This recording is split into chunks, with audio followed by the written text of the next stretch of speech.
Alright, good morning YouTube. I know it's been quite a while since my last video, and to tell you the truth, every time I come out on the tractor I keep forgetting to take the camera with me. So, the end of July here, and well, we're going to do some brush hogging today. For those of you who've never seen my videos, I got a 2017 LS XG3025 4-wheel drive and shuttle shift, and then out back is a King Cutter 5-foot brush hog. It's an older one. It's not great shape, but it does the job. As you can see, I've been doing some brush hogging here already. There's what's there, and there's what I have yet to do. Quite a bit. I got 35 acres of land I got to run through. And if you never run a brush hog before, the one thing, if it's not cutting real well for you, or the front end of the deck is digging into the ground real hard, if you've got the 3-point top link here connected to the fixed point there, take it out of there, and if you, especially if, unless it doesn't have that swinging joint, I hook it down there to that swinging joint, and then that front end of the deck stays up and it floats with the contour of the land, and your rear wheel stays on the ground tracks like it should.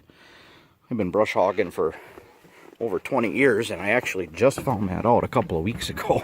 Nobody ever told me, and I never thought about using it. I was never really sure what that swinging piece was for. So, brush hogging is slow. You don't want to go too fast with it. The blades on a brush hog are not meant for, it's not going to cut like a lawnmower.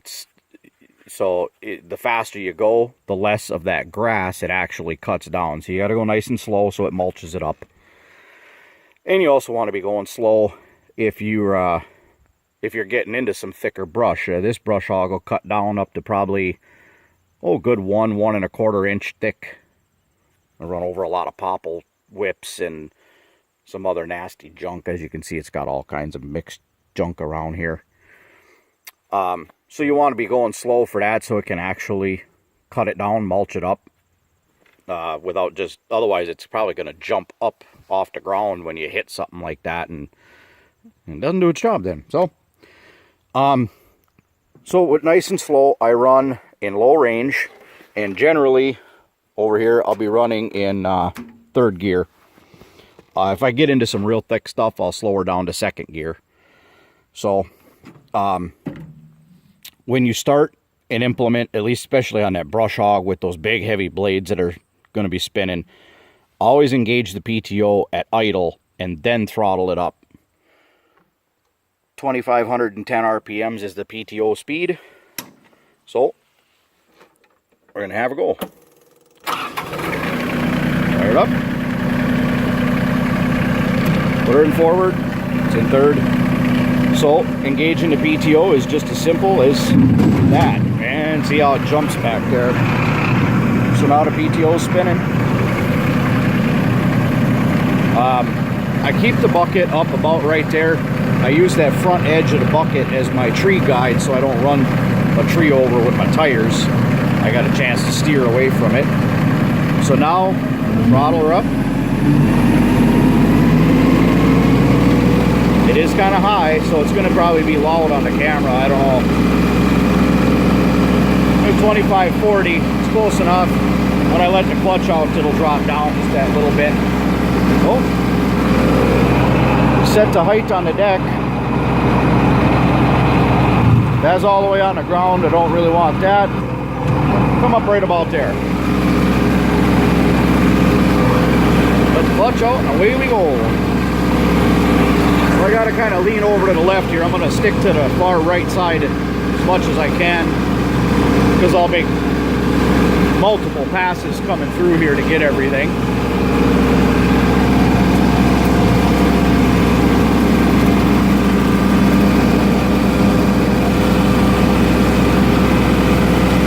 Kind of lean over so these tree branches don't keep hitting me in the head.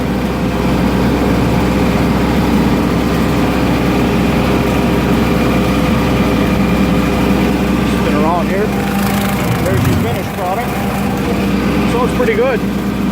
And these things I gotta take down. I don't know what they are, if they're giant giant thistles or what the heck they are. I don't know, but they're all thorny and they hurt like hell when you hit them on the four-wheeler. And these things get tall. They grow up 7-8 feet tall. They're huge. Gets a little snug through here. This comes into my sand pit. I don't know whatever I do with it. I don't use any sand in here for any reason. Mainly I just come back here to feel like a little kid again and play with a toy in a sandbox. But I got a lot of sand over there. And I just play around in there, dig it up, level it all back out, and just keep doing it. It's fun to me, I don't know why. I love playing around on the tractor. I'm also running in four-wheel drive simply for the fact that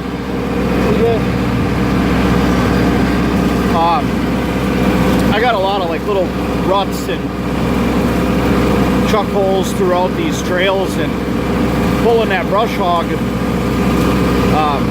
the wheels get down in there or whatever, like high centers or something like that, and I end up needing four-wheel drive anyway, so I just put it in 4x and leave it there for the whole time I'm brush hogging.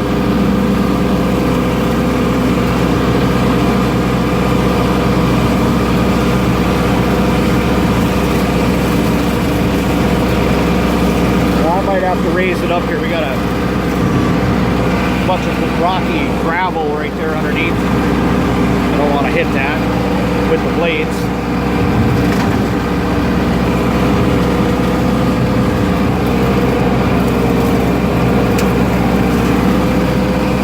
Sorry about the shoddy camera work. I couldn't find my GoPro camera this morning. I'm not sure where I put it after my last four-wheeling adventure, but I'll get that video posted relatively soon. You can kind of see the trail because we ride our wheelers through here, but just not often enough to keep a good beaten path down. So, plus once winter rolls around, we like to ride the snowmobiles back here. And if you got all this brush sticking up through when the snow starts flying, well, you don't want that getting all wrapped up in your track and slide rails. So I had to keep her brush hog down there so it stays good for snowmobiling and all that. Plus we got one of our neighbors comes through here, them and their kids, they come fishing back here.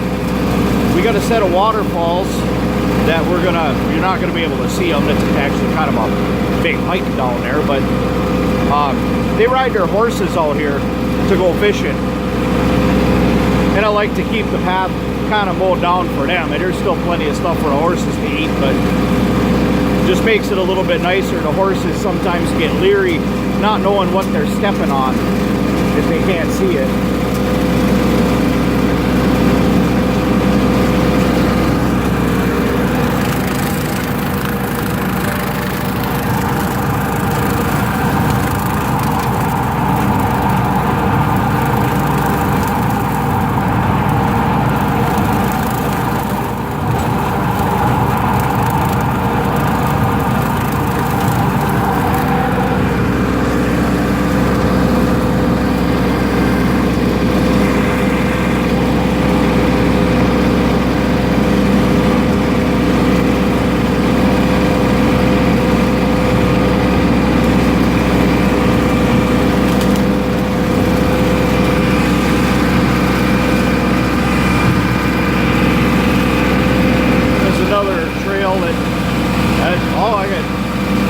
Total trails, and they all interconnect, and that's one trail. I'll come back down there. I'm actually going to make a circle and just keep going to the left as I come through here, and I'll come right back out on that trail.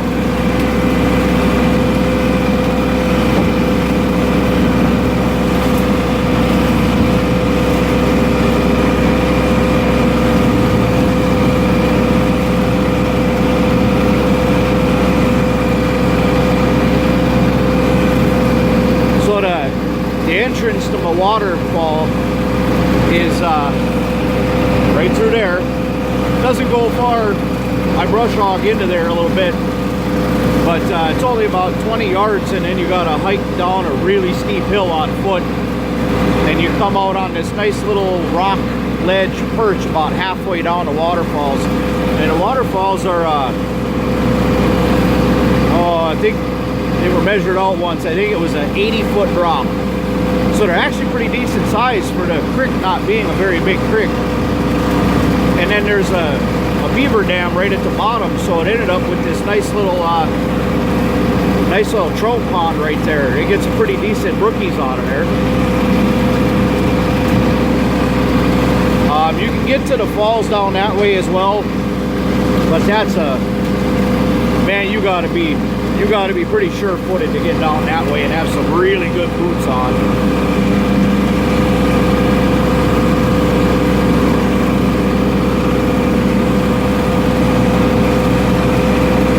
And now we're coming up to my deer blind. I use this for rifle season. I don't get a whole lot of deer out by the deer blind, but I do get a ton of them up in my front yard. I kind of wish I could coax some out here to the deer blind without having to put down a lot of bait. But there's my deer blind.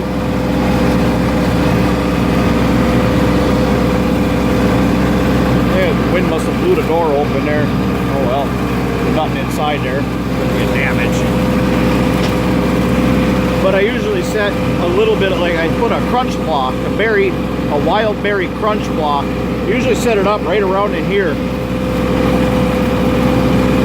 I don't have to, I can't set it up too far away. I got a 35 Marlin. It doesn't have a real long range to it.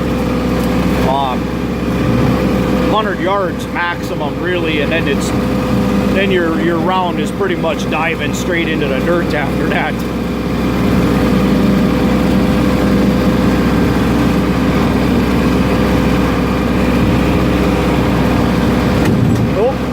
Up back now, we're all right. Just hit a little bit of a dirt rut there. Yeah, this got pretty overgrown.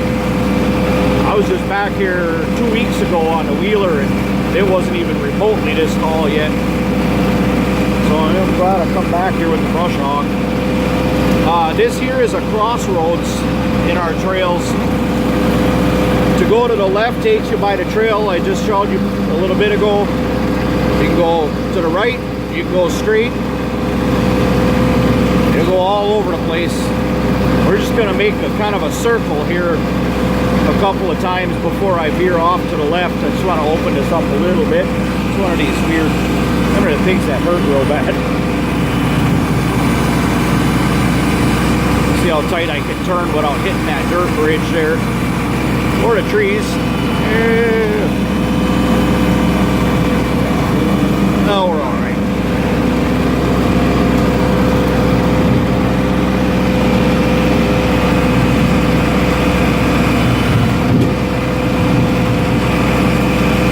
Let's get a circle path cut in here before I start sipping off. Now I gotta back up.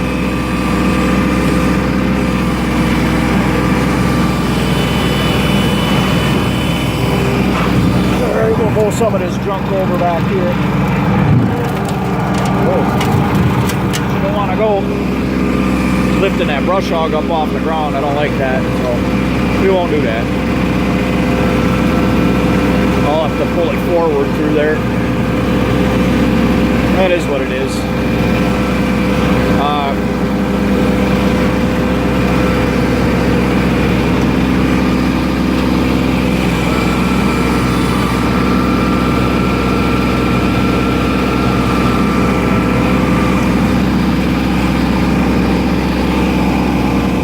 Well, I'll take you through this little patch here, and then I'll let you go so I can concentrate a little bit better on what I'm doing.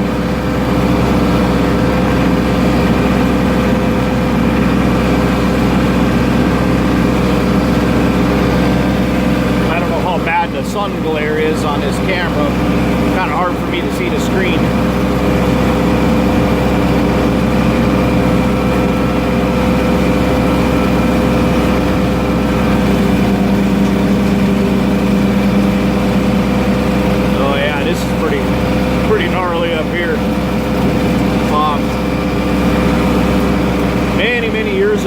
somebody, I don't even know who it was.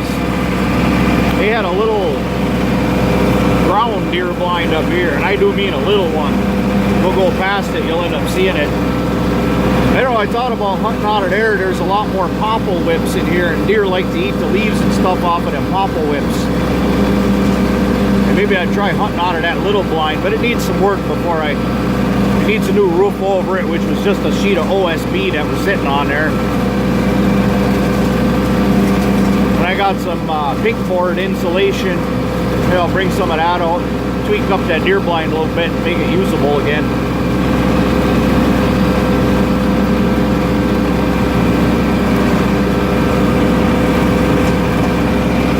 Deer around this area, they really dig them wild berry crunch blocks. I get them at Tractor Supply Company, or I get them at Mersey Dotes in downtown Marquette.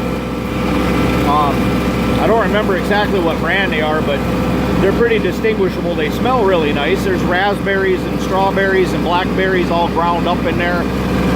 And man, them deer go crazy for it.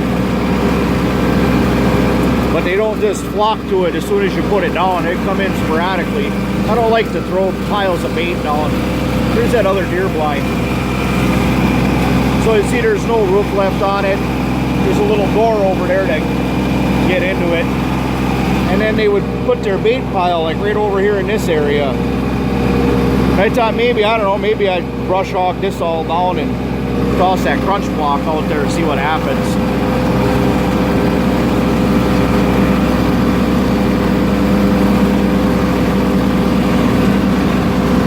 But now we're coming right up to the trail we just passed by on the first go around.